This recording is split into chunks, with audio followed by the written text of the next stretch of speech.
24 जानेवारी रोजी वंचित बहुजन आघाडीतर्फे NRC व CAA विरोधात महाराष्ट्र बंद पुकारण्यात आला। कारंजा शहरात या महाराष्ट्र बंदला अत्यल्प प्रतिसाद मिळाला आहे।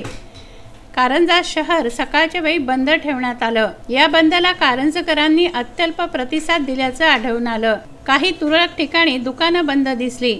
12च्या नंतर कारंजा शहर पूर्ववत चालू झालं। NRC व CAAच्या विरोधकांचा मोर्चा बंदचे आवाहन करत NRC CAAच्या विरोधात नारे देत शांततेत बंद पार पडला।